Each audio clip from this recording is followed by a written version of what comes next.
I want to tell you, my dear brothers and sisters, that we are living in a day when reverence for God is going down. There is not the reverence for God today, even among Christians, that there should be. Today's Christians are musicians and workers, but not worshippers. Worship is a rare thing. Very few people know what it is to worship God in reverence. Very few know what it is today to fall with their face down before God, like Job fell down and worshipped, like Abraham fell down on his face down and worshipped, like John the Apostle fell down before God and worshipped. Do you ever do that? It's a wonderful thing to do.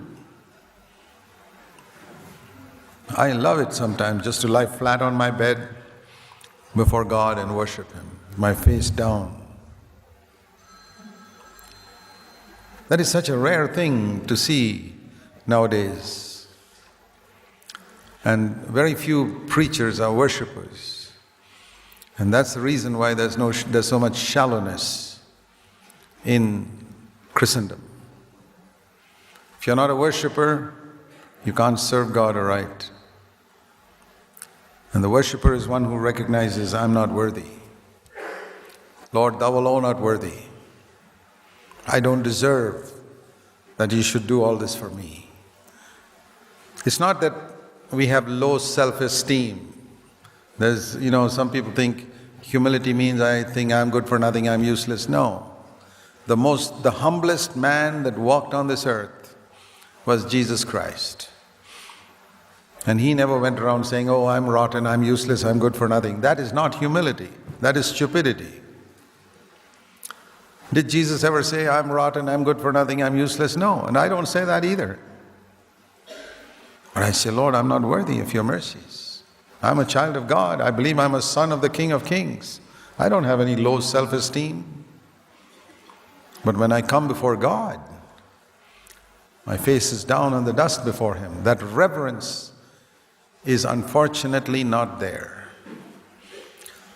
And you can see that in the type of hymns being written nowadays by people compared to the hymns written in the olden days by God-fearing people. There's a spirit of reverence in some of those old hymns. And a lot of today's hymns lack that. Maybe very musical and sounds nice and repeat the same line 10 times, etc. But that spirit of reverence is not there, and most Christians can't even detect that because they don't have the spirit of reverence themselves. This sentimental, frothy, love for Jesus type of thing, it doesn't change lives. Look at your own defeated life despite singing all these wonderful hymns and songs.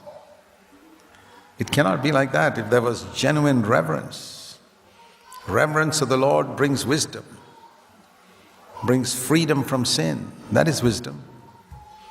It's the beginning of wisdom. And I love to sing some of the old hymns, and I sing it often to myself when I'm alone. And some hymns that are not ever sung in any churches, hymns of reverence to God.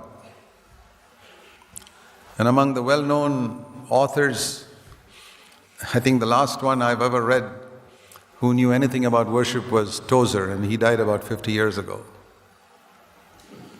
All the others talk about evangelism and healing and this, that and the other. Hardly anybody who knows what worship is. And Jesus made it very clear, you must worship, thou shalt worship, and thou shalt serve the Lord thy God. Matthew 4:10. And that is the spirit of this centurion, a respect. Jesus stands out as different from all the others. I was thinking of this the other day when I was reading John 21. It says in John 21 that the disciples were fishing It's the last chapter and the last miracle that Jesus did. And they were fishing and they didn't catch anything. And when it was daybreak, John 21:4, Jesus stood on the beach. And the disciples did not know it was Jesus. They saw a man standing on the beach. And he said to them, "Children, do you have any fish? Do you?" They said, "No." He said, "Cast the net on the right hand and you'll get a catch." And they cast, and it was so heavy because of the great number of fish. Then John, the apostle, turned to Peter and said, "It is the Lord." And Simon Peter, this is the passage I really like. When he heard it, he put on his shirt. Because he had taken off his shirt because he was working as a fisherman. All those fishermen were without their shirts, bare-chested. And he said, "I cannot go and meet the Lord like this. I have to put on my shirt. I can be with John and Thomas and all bare-chested, but not before Jesus." Why not? There's something there which strikes me. He put on his shirt before he went to meet Jesus. He respected him. You know, the clothes we wear show our respect for the people we are going to meet in those clothes. He put on his clothes and then jumped into the sea. I say, "Lord, I want to have that spirit. I don't want to treat you like some old buddy of mine whom I can just put my arm around and say, 'Hi, Jesus,' like a lot of Christians today think that they are being friendly. It's because of a total lack of reverence. And no wonder we don't have faith. This Roman centurion had more of that. "Lord, I'm not worthy. I don't deserve anything from you." I wonder whether we realize this. Jesus told us there was a title that we could get. You know, people love titles, especially in Christendom today. Somebody calls himself Reverend, and somebody calls himself Right Reverend. And then when there are so many Right Reverends around, and somebody has to show that he's even higher than them, he'll call himself Right Reverend Doctor. His Grace, His Excellency. These are all Christian titles. Here's another title Jesus said we could have. Luke 17 verse 10.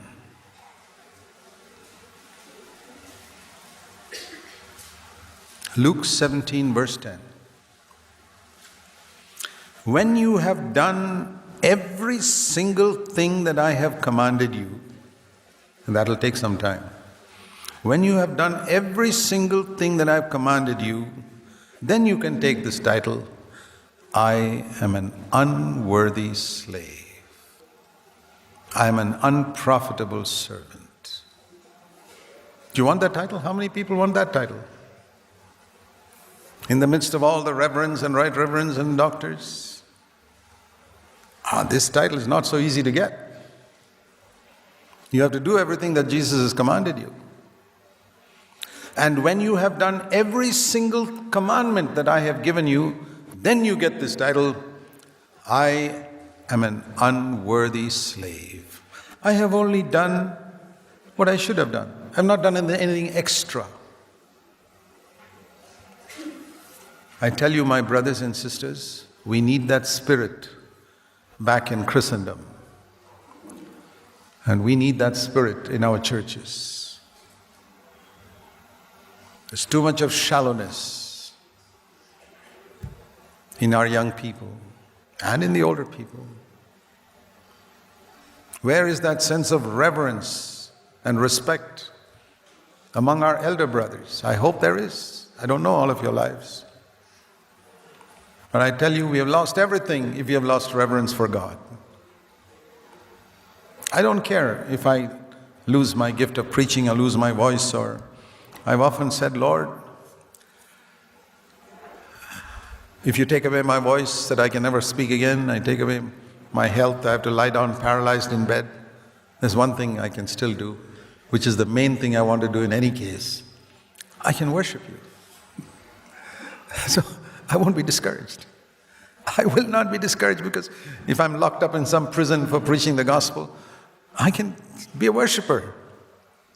Who in the world can stop me from being a worshiper? Nobody.